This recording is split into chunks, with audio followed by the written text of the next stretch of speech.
آپ ان کو وہ نہ سمجھیں گے جو صحابہ والا ایمان ہے وہ ان کے اندر ہے۔ اور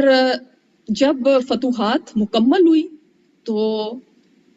عرب میں، عرب، اہل عرب، کوفہ، بصرہ، شام، مصر، ان میں جا کے بھی لوگ بس گئے، اور پھر ان میں کم ہی تھے جو کوئی ہوگا جو آپ صلی اللہ علیہ وسلم کی صحبت میں رہا ہوگا، باقی سارے دوسرے لوگ تھے۔ اور جو لوگ بعد میں اسلام لے کر آئے ان کی اتنی قربانیاں نہیں تھیں، لیکن انہوں نے جنگوں میں حصہ لیا، تو وہ سوچنے لگے کہ کیوں ہم جنگوں میں حصہ لے رہے ہیں تو ہمارا بھی اتنا حق ہے جتنا یہ بڑے بڑے صحابہ کرام کا حق ہے۔ حالانکہ وہ مہاجرین، انصار، ان کی جیسی قربانیاں تو کسی نے بھی نہیں دی، لیکن یہ اب ان کو کچھ سمجھتے ہی نہیں تھے، کہتے تھے ہم اتنی بڑی چیز ہے، ہمیں وہ ملنا چاہیے، ان کو کیوں ملتا ہے۔ اور ان کو اپنے اوپر مہاجرین اور انصار کی جو فوقیت تھی نا، وہ ان کو بری لگنے لگی، اور یہ بھی ایک چیز تھی جس نے ان کو بغاوت پہ آمادہ کیا۔ اور اسی لیے سیدنا عثمان کی خلافت کے جو آخری دور تھا اس میں ایسے حالات پیدا ہو گئے جس سے ان باغیوں کی سوچ کو اور شے ملی، اور وہ مختلف علاقوں میں جو گورنر تھے نا ان کے عیب بیان کرنے لگے، یہ گورنر ایسا، وہ گورنر ایسا۔ اور میں نے جیسے آپ کو بتایا تھا کہ انہوں نے جاسوسی کو مشغلہ بنا لیا تھا، ہر حرکت کو ان کی نوٹ کرتے تھے، دیکھا اس نے ایسے کیا، دیکھا۔ اب وہ بھی کوئی فرشتے تو اترے نہیں ہوئے جو گورنر ہے، ان سے بھی کوئی غلطیاں ہو سکتی ہیں، لیکن یہ چھوٹی چھوٹی چیزوں کو لے کر اور اتنا بڑا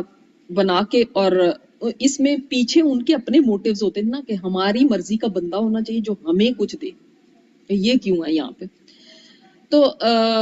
میں نے آپ کو جیسے بتایا کہ فتوحات ویسے ہی رک گئی ہوئی تھی اور آگے تو کچھ جا نہیں رہا تھا، اب یہیں سے جو آنا تھا وہی ملنا تھا، مال غنیمت تو کوئی اور نہیں آ رہا تھا ان کے پاس، اور یہ خود بھی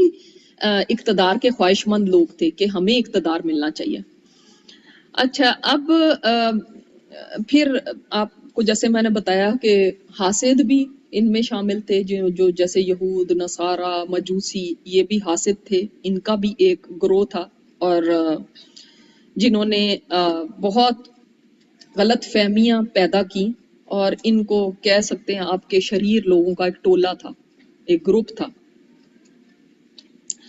اب جو سیدنا عثمان کے خلاف جو الزامات انہوں نے لگائے ہوئے تھے ان کے اندر ایک تو یہ تھا کہ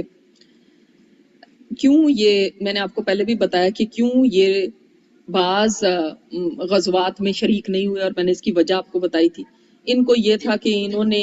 جو مال کی تقسیم کرتے ہیں یہ ہمیں گوارا نہیں ہے، جیسے ہم چاہتے ہیں اس طرح تقسیم کیا جائے، گورنروں کے انتخاب کے اوپر کہ ہم سے پوچھا جائے، ہم بتائیں یہ کون سے گورنر۔ اسی طرح وہ جو نماز مینا میں پڑھنی اور قرآن پاک کو جمع کرنے کا اور مسجد کو وسیع کرنے کا، اور یہ الزام لگائے۔ ایک انہوں نے یہ بھی حضرت عمار بن یاسر کے اوپر کا بھی الزام لگایا، جو آج بھی شیعہ لوگ تو اس کو بہت زیادہ ایگزیجریٹ کرتے ہیں، لیکن میں تھوڑا سا آپ کو جو ہمارا اہل سنت کا موقف ہے وہ بتا دوں۔ عمار بن یاسر آپ کو پتہ ہے کہ بہت بڑے صحابی ہیں اور شروع کے اسلام لانے والوں میں سے ہیں۔ تو یہ ایک دفعہ حضرت عثمان کے پاس تشریف لائے، اور ان کا یہ تھا کہ کچھ ان کو ان کی جو پالیسیز تھیں ان کے ساتھ اتفاق نہیں تھا، لہٰذا یہ اور حضرت سعد بن وقاص یہ دونوں تشریف لائے، اور دربان باہر کھڑے تھے، ان سے کہا کہ ہم اندر آنے کی اجازت چاہتے ہیں اور عثمان رضی اللہ تعالیٰ عنہ سے پوچھا جائے۔ تو جب دربان گیا تو وہ کچھ مصروف تھے، انہوں نے کہا وہ ان کو کہہ دیں کہ آپ بعد میں آئیں۔ تو سعد بن ابی وقاص نے تو مان لیا، لیکن عمار بن یاسر انہوں نے کہا نہیں، میں نے تو ابھی ملنا ان سے۔ دربان نے کہا نہیں، آپ تو ابھی نہیں مل سکتے۔ انہوں نے کہا نہیں، ان کو جا کے کہو کہ مجھے ابھی آپ سے ملنا، مجھے بہت ضروری بات کرنی۔ انہوں نے کہا نہیں، آپ تو نہیں۔ اسی میں تلخ کلامی ہو گئی اور دربان نے ان کو ایک چھڑی مار دی، جس کا شیعہ لوگوں نے اپنی کتابوں میں، ان کی کتابیں آپ پڑھیں گے تو اس میں لکھا ہوگا کہ کافی ان کو زیادہ مارا، جس سے وہ بے ہوش ہو گئے اور کئی دن بے ہوش پڑے رہے، اور پھر ایسے ہوا، اور ان کی آپس کے اندر بڑی ٹسل تھی، حالانکہ ایسا نہیں تھا۔ آپ دیکھیں گے اینڈ میں جب آپ کو حضرت عثمان کی شہادت کا پتہ چلے گا تو عمار بن یاسر جو تھے ان باغیوں کے ساتھ نہیں تھے، وہ تو ان کا ساتھ دینے والے تھے۔ اگر ایسی بات ہوتی تو وہ کیوں ان کے ساتھ کھڑے ہوتے۔ پھر ہم دیکھتے ہیں کہ ان کو یہ بڑی شکایت تھی کہ دیکھو بڑے بڑے صحابہ کے ساتھ انہوں نے ایسا کیا، اور ابو ذر غفاری کا تو میں نے آپ کو پہلے بھی بتایا تھا کہ انہوں نے کہا جی ان کو انہوں نے بھیج دیا مدینہ سے باہر دور کہیں، ان کو مطلب شہر بدر کر دیا، تو ایسا بھی نہیں تھا جو پہلے بات ہو چکی ہے۔ انہوں نے بڑی افواہیں پھیلائیں اس ٹولے نے، اور لوگوں کو بڑا اشتعال دلایا کہ دیکھو دیکھو ایسے۔ اور یہ دیکھیں اگر کوئی ایک بندہ ہوتا ہے نا جس کو کچھ فتنہ پھیلانا ہوتا ہے تو وہ دوسروں کو اپنے ساتھ لے لے۔ آپ کو اگر چھوٹی سی شکایت ہوگی تو میں آپ کے پاس جا کے آپ کو بھی اور زیادہ اشتعال دلاؤں کہ بھئی نہیں دیکھو دیکھو ایسے ہو رہا ہے اور ایسے ہو رہا ہے، تو اس سے دوسرے بندہ کو بھی اور بھڑکا دیا، پھر تیسرے کو اور بھڑکا دیا، اس طرح سے کرتے تھے۔ اور جیسے میں نے آپ کو پہلے بھی بتایا تھا کہ لوگوں کے مجموعوں میں جا کے خلیفہ پہ تنقید کرتے تھے، اور پھر خط خود ہی لکھ لکھ کے، جعلی خط لکھ لکھ کے لوگوں کو سناتے تھے، دیکھ لو فلاں صحابی بھی یہ کہہ رہے ہیں اور فلاں بھی یہ کہہ رہے ہیں، وہ بھی کہہ رہے ہیں کہ وہ ان کے ساتھ کیسی یہ کی جا رہی ہے، اور ایسے جعلی خط۔ اور پھر میں نے آپ کو ایک شخص کا جو بتایا تھا، عبداللہ بن سبا جو تھا، اس نے خاص طور پہ اس بندے نے جو یہودی سے اسلام کے اس میں آتا ہے، اس نے یہ فتنہ شروع کیا کہ خلافت کے اصل حقدار تو حضرت علی تھے، اور انہوں نے ان کو پیچھے کر کے اور خود یہ کر لیا۔ اس چیز کو اس نے بہت ہوا دی، اور اس نے کہا کہ ہمیں اسی کے لیے کوشش کرنی ہے کہ وہی حضرت علی کو خلافت ملے اور ان کو نہ ملے۔ امام شابی لکھتے ہیں اپنی کتاب میں کہ سب سے پہلے جس نے حضرت عثمان کے اوپر جھوٹ بولا وہ یہی عبداللہ بن سبا تھا، اور اس نے وہ پھر ٹولیاں بنائیں، اس نے بڑا کچھ کیا۔ اسی طرح حافظ ابن حجر کہتے ہیں کہ اس کے پیروکاروں کو سبائی کہتے ہیں، اس کے جو فالوور تھے، اور یہ وہ تھے جنہوں نے پھر کہا تھا کہ استغفر اللہ کہ حضرت علی جو ہیں وہ خدا ہیں، اور حضرت علی نے پھر اپنی دور خلافت میں ان کو آگ میں جلوایا بھی تھا۔ تو یہ ان لوگوں کا فتنہ تھا۔ اب یہ لوگوں کو اکساتے تھے، لوگوں کو حضرت عثمان کے خلاف، اور لوگوں کو خطوط دکھا دکھا کے دھوکہ دیتے تھے، یہ دیکھو بڑے بڑے صحابہ کے خطوط، اور وہ بھی کہہ رہے ہیں عثمان سے نجات پائی جائے۔ اور یہ لوگوں کو اس طرح فریب دیتے تھے اپنی ہوشیاری سے، اور انہوں نے لوگوں کو اپنے ساتھ ملا لیا ہوا تھا۔ پھر میں نے آپ کو جو لاسٹ ٹائم بات بتائی تھی اس کو بھی ہم آگے لے کر چلتے ہیں کہ تھوڑا سا تو اس سے پہلے ہی حضرت عثمان نے کیا کیا تھا، جب ان کو پتہ چلنا شروع ہو گیا تھا کہ لوگوں کے اندر ایسے شرپسند ہیں اور ایسے گروہ آ چکے ہیں اور لوگوں کو ایسا فساد کی طرف کر رہے ہیں، تو انہوں نے گورنروں کو بلایا، اپنے قریبی صحابہ کو بلایا، ان سے مشورے لیے کہ کیا کیا جائے۔ کسی نے کہا ان کو قتل کر دیں، کسی نے کہا ان کو جلا وطن کر دیں، کسی نے کہا ان کے ساتھ سختی کریں، کسی نے کچھ کہا۔ تو اینڈ میں انہوں نے یہ کہا تھا کہ نہیں، میں کسی کے ساتھ بھی ایسا نہیں کروں گا، جو تم نے مشورہ دیا ٹھیک ہے، لیکن میں کسی کے ساتھ بھی ایسا کرنے والا نہیں کہ ان کے ساتھ سختی کی جائے، میں ان کے ساتھ نرمی کے ساتھ ہی معاملہ کروں گا، اور اس کے بعد اگر یہ لوگ اسی سے مان جاتے ہیں تو ان کے لیے بہتر ہی ہے۔ تو یہ سارے مشورے انہوں نے لوگوں سے لیے تھے، اور ان کی جو انہوں نے خطبہ دیا تھا وہ یہی تھا کہ تم لوگوں نے جو مشورے دیے ہیں وہ میں نے سن لی ہیں، لیکن ہر کام کو کرنے کا ایک طریقہ ہوتا ہے۔ وہ بات جس کا اس امت کو اندیشہ ہے وہ تو ہو کے رہے گی۔ اس فتنے کا جو دروازہ بند ہے اس کو نرمی کے ساتھ اور موافقت کے ساتھ اور اطاعت کے ذریعے بند رکھنے کی کوشش کی جائے گی۔ البتہ اللہ کی حدود میں کوئی کہیں پہ لائٹ نہیں اس کو لوں گا، اس کی بھرپور حفاظت کی جائے گی۔ اگر اس فتنے کو کسی چیز نے روکا ہے تو وہ نرمی ہے۔ تو وہ کہتے تھے کہ نرمی کے ساتھ ہم یہ فتنے کا دروازہ بند رکھنے کی کوشش کریں گے، کیونکہ اگر ہم نے نرمی نہیں کی تو یہ نہ ہو کہ اور زیادہ نقصان ہو جائے۔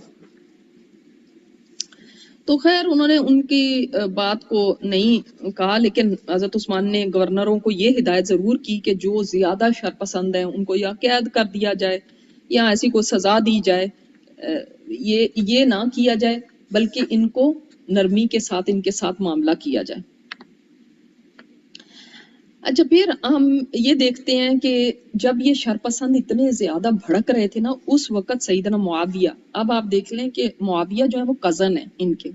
اب آپ کو یہاں سے بھی پتہ چلے گا اور اینڈ میں بھی آپ کو پتہ چلے گا کہ کتنے انہوں نے یعنی کتنی وفاداری کا بھی ثبوت دیا تھا کہ سیدنا معاویہ شام جانے سے پہلے، کیونکہ یہ لوگ گورنر وغیرہ آئے ہوئے تھے ادھر، تو شام جانے سے پہلے سیدنا عثمان کی خدمت میں حاضر ہوئے اور انہوں نے عرض کیا امیر المومنین حالات کچھ صحیح نہیں ہیں، اس سے پہلے کہ حالات قابو سے باہر ہو جائیں آپ میرے ساتھ شام تشریف لے چلیں، کیونکہ وہاں میرا قبضہ ہے، کیونکہ وہاں کے گورنر تھے اور لوگ ان کو بڑا پسند کرتے تھے۔ تو سیدنا عثمان نے فرمایا کہ میں رسول اللہ صلی اللہ علیہ وسلم کی ہمسائیگی چھوڑ کے کہیں نہیں جاؤں گا، چاہے میری گردن تن سے جدا کر دی جائے۔ سیدنا معاویہ نے عرض کیا تب میں شام سے ایک فوجی دستہ بھیج دیتا ہوں جو یہاں پہ آپ کی حفاظت کرے اور یہاں کے خطرات سے نپٹے تو اور اہل مدینہ کا دفاع کر سکے۔ تو سیدنا عثمان نے جواب دیا کہ نہیں، اس سے یہاں کی اکنامک حالات ہے نا خراب ہو جائیں گے، معاشی حالات خراب ہونے کا خطرہ ہے، کیونکہ آبادی بڑھ جائے گی، خوراک کے مسائل ہو جائیں گے، تو میں آپ صلی اللہ علیہ وسلم کے پڑوسیوں کو اور مہاجرین اور انصار کو ہرگز تنگ نہیں کرنا چاہتا۔ تو سیدنا معاویہ نے فرمایا امیر المومنین اللہ کی قسم آپ پر اچانک حملہ ہوگا یا پھر آپ کو جنگ کرنی پڑے گی۔ تو سیدنا عثمان نے فرمایا میرے لیے اللہ کافی ہے اور وہی سب سے اچھا کارساز۔ تو ان کو پتا تو تھا کہ شرپسند ایسا کر رہے ہیں اور شرپسند کن ایکٹیویٹیز میں لگے ہوئے ہیں۔ آپ لوگ کو کہیں پہ بھی کوئی چیز ایسی ہو نا مس ہو جائے یا کچھ ہو کے دوبارہ پے کریں یا تھوڑا پیچھے سے، تو آپ لوگ مجھے بول دیا کریں، ٹھیک ہے نا، تو میں کر دوں گی۔ اور پھر انہوں نے یہ باخبر بھی تھے، حالات بھی ادھر ادھر کے معلوم کر رہے تھے، جانتے تھے کہ کیا ہو رہا ہے، اور انہوں نے یہ بھی کیا کہ دو لوگ جن کو انہوں نے سزا دی ہوئی تھی کسی جرم میں، ان کو ان کے پاس بھیجا جو شرپسند ٹولہ تھا، تاکہ ان کے عزائم کا پتہ چلا کے لا سکیں کہ کیا وہ سوچ رہے ہیں، کیونکہ وہ سوچیں گے کہ اچھا ان کو تو سزا ملی ہوئی ہے تو یہ تو ہمارے ساتھ ہیں، ان کے خلاف ہیں، لیکن وہ ایسے لوگ نہیں تھے۔ جب وہ ان کے پاس گئے اور ان سے کھود کرید کی تو انہوں سے پوچھا کہ مدینہ میں کون تمہارے ساتھ، انہوں نے کہا 3 لوگ ہمارے ساتھ وہاں پہ بھی ہیں۔ پھر ان سے پوچھا کہ ان سے تمہارے کوئی عہد و پیمان ہوئے، انہوں نے کہا نہیں کچھ نہیں ہوئے۔ تو پھر انہوں نے کہا کیا کرنا چاہتے ہو، تو انہوں نے پھر اپنا پورا منصوبہ بتایا کہ ہم عثمان رضی اللہ تعالیٰ عنہ کو چند باتیں یاد دلانا چاہتے ہیں جن کے بارے میں ہم لوگوں کو پہلے ہی بتا چکے، 2 باتیں ہم نے لوگوں کے دلوں میں پکی کر دی ہیں، پھر ہم واپس جا کے عوام کو بتائیں گے کہ ہم نے امیر المومنین کو باتیں یاد دلائیں لیکن انہوں نے تو ہماری بات ہی نہیں سنی نہ توبہ کی۔ اس کے بعد ہم حاجیوں کی بھیس میں جائیں گے اور ان کا محاصرہ کر کے تو ان کو ہٹا دیں گے ان کی خلافت سے، اگر انہوں نے خلافت چھوڑنے سے انکار کر دی تو ہم ان کو قتل کر دیں گے، اور کوئی تیسری صورت تو ہم نے قبول کرنی نہیں۔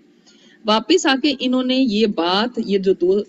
لوگ تھے انہوں نے یہ بات حضرت عثمان کو بتائی تو وہ ہنس پڑے اور فرمایا اے اللہ انہیں اس فتنہ پرورداری سے تو بچا لے، اور اگر تو نے انہیں نہ بچایا تو یہ لوگ بدبخت ٹھہریں گے۔ پھر آپ نے اہل کوفہ کو، اہل بصرہ کو خط بھی لکھے، لوگوں کو جمع کرنے کا حکم دیا، صحابہ کرام نے آپ کو ارد گرد بیٹھ گئے، آپ نے اللہ کی حمد و ثنا کی اور ان لوگوں کے بارے میں بتایا کہ وہ اس طرح سے پلاننگ کر رہے ہیں اور بغاوت کریں گے اور مجھ سے یہ کہیں گے کہ آپ خلافت چھوڑ دیں، اور وہ قتل کرنے کی بھی کوشش کریں گے۔ اس پہ تمام مسلمان متفق کا تاثرات کہ سارے تاثرات یہ تھے کہ امیر المومنین ان کو آپ قتل کر دیں کیونکہ وہ آپ کے خلاف بغاوت کر رہے ہیں، لیکن سیدنا عثمان نے ان کو قتل کرنے سے منع کیا۔ انہوں نے کہا یہ تجویز میں نہیں مانوں گا، ہم کسی مسلمان کو اس وقت تک قتل نہیں کر سکتے جب تک کہ وہ کسی جرم کا ارتکاب نہ کریں۔ انہوں نے تو سازش کی ہے نا، اب اس کے اوپر میں ان کو قتل نہیں کر سکتا، اگر وہ کوئی جرم کریں گے جیسے قتل کے بدلے قتل یا مرتد کوئی ہو جائے تو پھر ہم ان کے اوپر کریں گے، تو لیکن ادروائز میں ان کو نہیں قتل کر سکتا۔ اب میں نے جیسے آپ کو لاسٹ ٹائم جو بتایا تھا کہ انہوں نے تحقیق کے لیے بھی ٹیمیں بھیجی تھیں، گورنر بھی بلائے، پھر انہوں نے یہ بھی کیا کہ کسی طرح یہ کام ڈاؤن ہو جائے، پھر انہوں نے یہ بھی کیا کہ حج کے موقع پر لوگ آؤ اور اپنی شکایات میرے پاس لے کر آؤ اور میں سب کی شکایت سنوں گا، میں آپ لوگوں کی شکایت، پھر انہوں نے جو جو شکایات کری تھی، جو ان کے خلاف اعتراضات ہیں، سب کا جواب بھی دیا۔ اور سیدنا عثمان اس سلسلے کے اندر خطوط بھی لکھا کرتے تھے کہ خط ان کو بھیجتے تھے جس کے اندر ان کو واضح و نصیحت بھی کری، لیکن اس کے باوجود کوئی بھی حالات جو تھے نا وہ قابو میں آنے کا نام نہیں دے رہے تھے۔ پھر میں نے آپ کو بتایا تھا کہ وہ ایک گروپ جو تھا وہ مصر سے نکلا کہ ہم اپنی شکایت لے کر جا رہے ہیں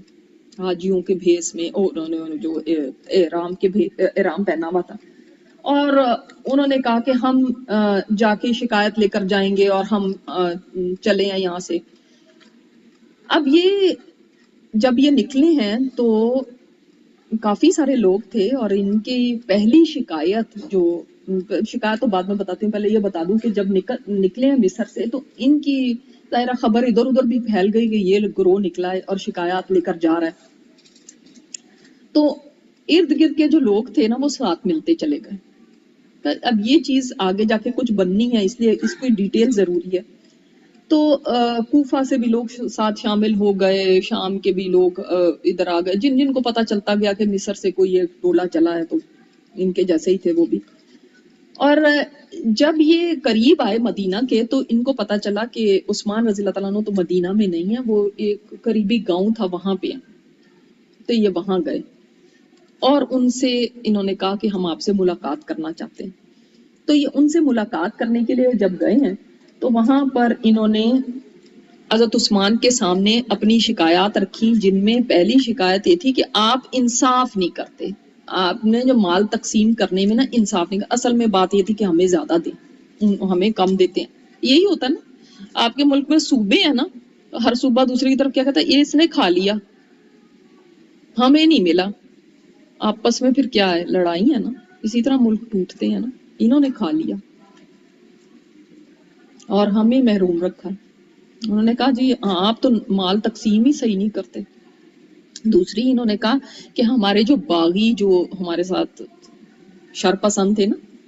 کہ ان میں سے کچھ کو تو قید کر دیا گیا، کچھ کو جلا وطن کر دیا گیا جی، ایک تو ہمارا جو ساتھی تھا اس کو جی مار مار کے گورنر نے اس کو مار ہی دیا ہے، تو ان کو چھوڑا جائے، ان کو رہا کیا جائے۔ اچھا، اور تیسرا ان کا یہ تھا کہ گورنروں کے بارے میں ہم اتفاق نہیں کرتے کہ آپ نے جو گورنر لگائے ہیں اب ہماری مرضی کے گورنر لگائیں۔ یہ تین باتیں تھیں جو ان مین پوائنٹس تھے، ٹھیک ہے۔ تو عثمان رضی اللہ تعالیٰ انہوں نے ان کی شکایات کو سنا، اور ان میں سے ایک نے کہا کہ آپ قرآن کھولیں۔ قرآن کھولا تو اس نے کہا کہ یہ آپ آیت دیکھیں، سورہ یونس کی آیت تھی جو آیت نمبر 59 ہے،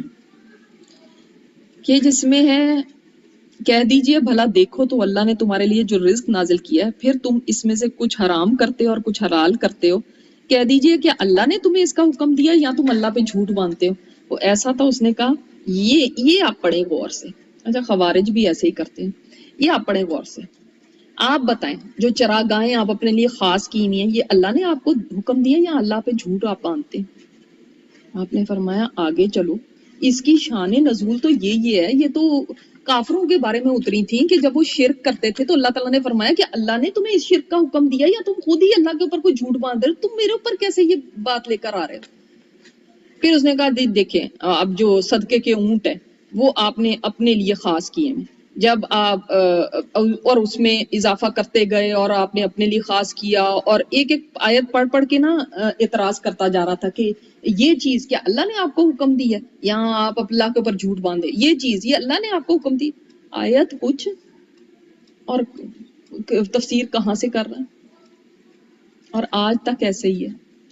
لوگ قرآن کی آیتیں نکالتے ہیں نا، دیکھو، اور کس کو کس کے ساتھ ملا کے اور کہتے ہیں دیکھو یہ قرآن میں تو ہے۔ اور یہ کون سکھا رہا ہے؟ جو نہ صحابی ہے نہ اس کا کوئی ایسا سٹیٹس ہے، اور وہ کس کو سکھا رہا ہے؟ وہ جو عشرہ مبشرہ میں سے ہے، جو آپ صلی اللہ علیہ وسلم کے 2 دفعہ داماد بنے، جن کے بارے میں آپ صلی اللہ علیہ وسلم نے فرمایا آج کے بعد عثمان جو بھی کچھ کر لے اس کو کوئی چیز بھی نقصان نہیں دے گی، ان کو سکھا رہے ہیں۔ وہ عثمان رضی اللہ تعالیٰ عنہ جو ایک رات میں پورا قرآن پڑھ لیتے تھے،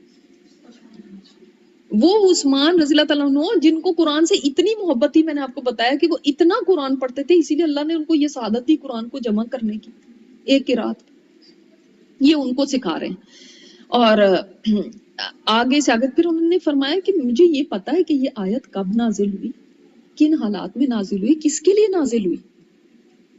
لیکن آپ کو پتا ہے کہ ایسے لوگ سننے کو تیار نہیں ہوتے اور انہوں نے اپنی انٹرپریٹیشنز کی ہوتے ہیں. آج بھی جو خوارج کے وہ ہیں جن لوگوں کو یہ لوگ کہتے ہیں کہ یہ جہاد ہے اور لڑنے کے لیے ینگسٹرز کو بھرتی کرتے ہیں اور پھر کیا کیا جہاد کی آیتیں نکال کے دیکھو قرآن میں یہ لکھا اور ان کو الٹے راستے پہ لگاتے ہیں. وہ یہی کرتے ہیں اپنی منمانی تفسیریں. پھر اس کے بعد ان لوگوں نے اور بھی جو شرائط تھیں وہ ساری ان کے سامنے رکھی. تو انہوں نے سب ان کی شرائط کو جو بھی انہوں نے آگے رکھی تھی ان سب کو ایڈریس کیا اور انہوں نے کہا کہ ٹھیک ہے ہم پھر اب ہم جب انہوں نے بات مان لی خلیفہ نے تو پھر انہوں نے کہا ٹھیک ہے اب ہم جاتے ہیں اور خوش و خرم واپس چلے گئے. مطلب واپس چلے گئے سے مطلب ہے کہ ان کی مجلس سے چلے گئے. اور جو ایک مقام تھا وہیں پہ ٹھہرے تھے تو حضرت عثمان نے ان سے مذاکرات کے لیے گیو اینڈ ٹیک بھائی انہوں نے کہا یہ والا گورنر لگانا ہے یہ والا ساری ان کی باتیں مان لی تھی. اب آپ جائیں حضرت علی سے فرمایا کہ اب آپ جائیں اور جا کے ان کے ساتھ بات چیت کر کے سارا فائنلائز کر لیں. تو علی رضی اللہ تعالیٰ عنہ گئے اور 5 شرائط پہ صلح ان کے ساتھ کر لی کہ جو جلا وطن افراد ہیں وہ ان کو واپس آنے کی اجازت دی جائے گی, جن کے وظائف بند کر دی ان کے وظائف جاری کیے جائیں گے, تقسیم مال میں عدل و انصاف اور زیادہ مطلب آپ کو دیا جائے گا اور عدل و انصاف ہوگا, امانت دار لوگ لگائے جائیں گے آپ کے گورنر اور ایسی باتیں ساری کر کے تو ان کے ساتھ سارا ڈن کر کے.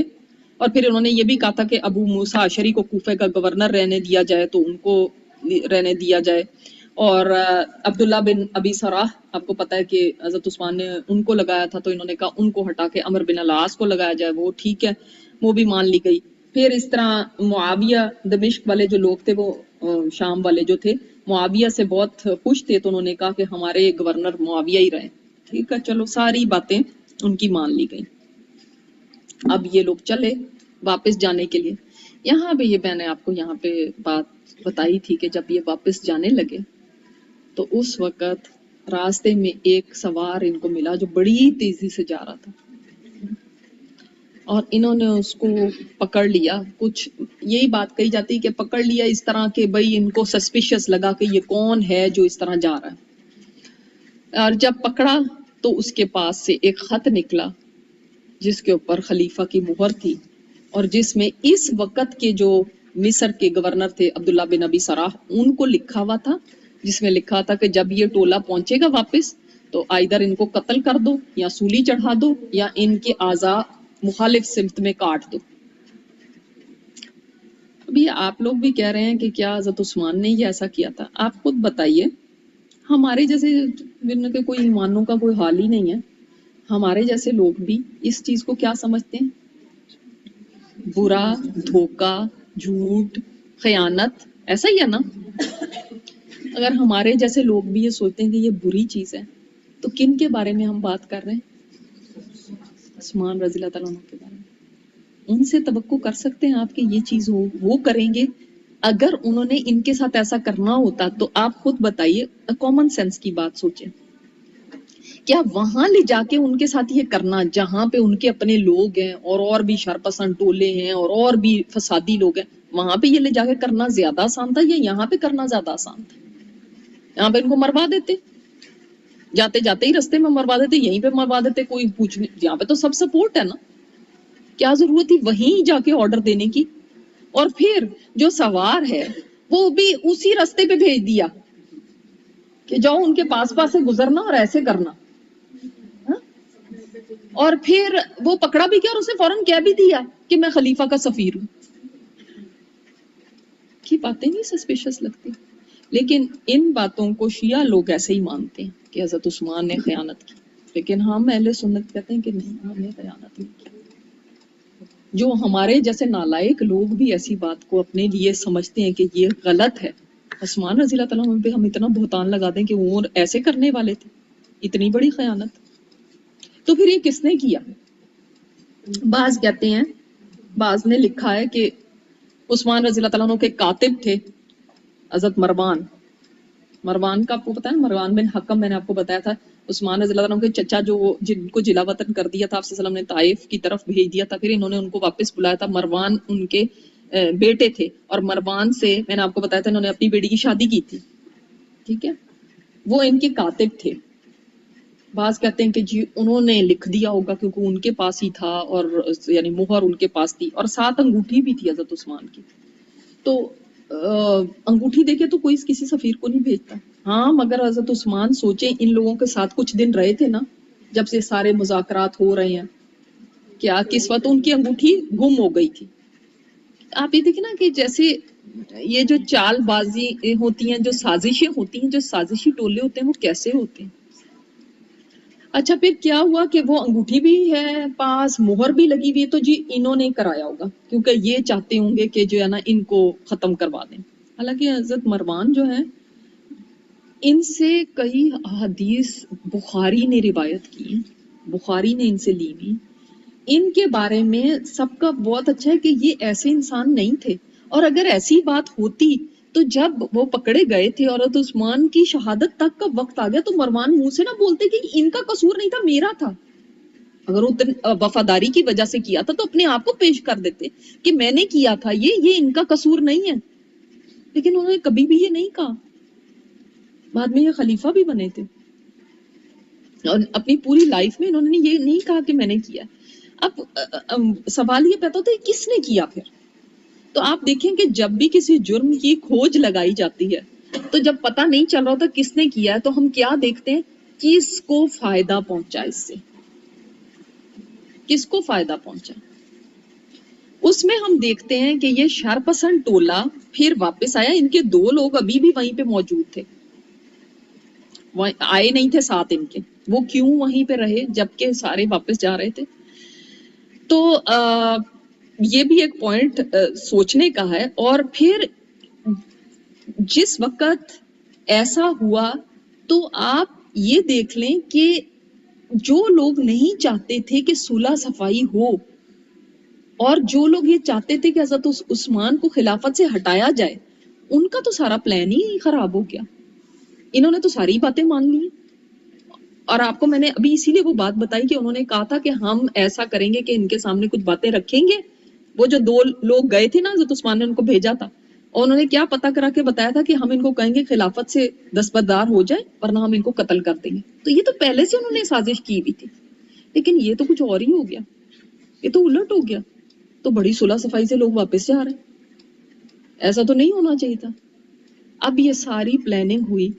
اور اس کے بعد سیدنا علی نے قسم کھا کے فرمایا کہ اللہ کی قسم یہ سارا منصوبہ مدینہ میں بنایا گیا،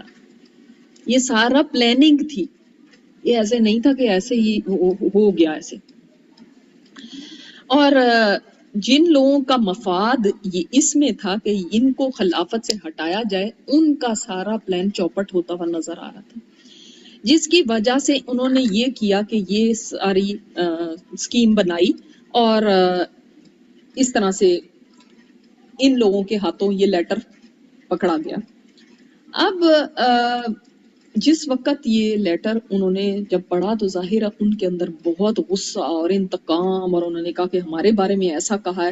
تو اب وہ جو اندر تھی نا بات، وہ جو لاوا پکڑا تھا، اب وہ ابلنے کا وقت آ گیا. اور یہ کوئی تھوڑے لوگ نہیں تھے، کہتے ہیں کہ 300 سے تو زیادہ ہی تھے، اوپر 1000 کے قریب جا رہے تھے یہ لوگ. ٹھیک ہے، اتنے لوگ 300 سے 1000 کے درمیان کے لوگ تھے. اب انہوں نے فوری فیصلہ کیا کہ ہم تو اب مدینہ جائیں گے اور ہم نے ان کو نہیں چھوڑنا، یہ تو خلافت سے اترے. انہوں نے 3 مطالبات رکھے تھے. نمبر 1، آپ خلافت سے دستبردار ہو جائیں. نمبر 2، آپ اپنے آپ کو ہمارے سامنے پیش کریں قصاص کے لیے. کیوں؟ اس لیے کہ آپ نے ہمیں قتل کرنے کی سازش کی ہے. اور نمبر 3، نہیں تو ہمارے سے لڑنے کو تیار ہو جائیں، ہم آخری دم تک لڑیں گے آپ کے ساتھ. یہ 3 باتیں تھیں. اب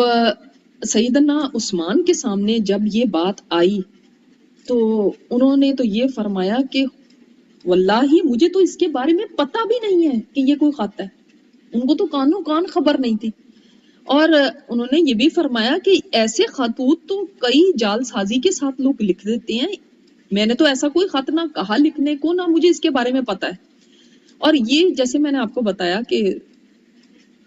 یہ لوگ پہلے بھی صحابہ کرام کے نام سے خط لکھ کے نا تو ادھر ادھر بھیجتے رہتے تھے. سیدہ عائشہ پر بھی اسی طرح انہوں نے جھوٹ باندھا تھا کہ انہوں نے لوگوں کو خط لکھا ہے کہ سیدنا عثمان کے خلاف بغاوت کریں اور ایسے کریں، ایسا خط بھی تھا، جبکہ انہوں نے کہا میں تو کبھی ایسا خط ہی نہیں لکھوایا۔ ابن کثیر لکھتے ہیں کہ یہ بہتان اور جھوٹ تھا، شرپسندوں نے جعلی خط لکھ کے اور اس کو ان کی طرف منسوب کر دیا تھا، اور ایسے خطوط پہلے بھی یہ لکھ چکے تھے، اس طرح کے جعلی خط۔ تو انہوں نے کسی طرح سے ان کی انگوٹھی لی، کس طرح سے مہر تک پہنچے ہیں لگا کے، یا مہر لگائی، یا کس کی مہر لگا دی، وہ والی تھی بھی یا نہیں تھی، اور بس یہ پھیلا دیا دیکھو اس کی خلیفہ کی دی بھی مہر ہے۔ تو جب یہ مدینہ میں داخل ہوئے، میں نے آپ کو بتایا تھا اس طرح انتقام کرتے ہوئے، تو صحابہ کرام ایک دم پریشان ہو گئے، اور ان کو پتہ چل گیا تھا کہ اب کچھ بہت بڑی چیز ہونے والی ہے۔ حضرت حذیفہ بن یمان فرماتے ہیں کہ انہوں نے جو خطرہ دیکھ لیا تھا نا، فرماتے ہیں یہ ان کو شہید کرنے کے لیے آئے ہیں، اب یہ ان کو شہید کر دیں گے۔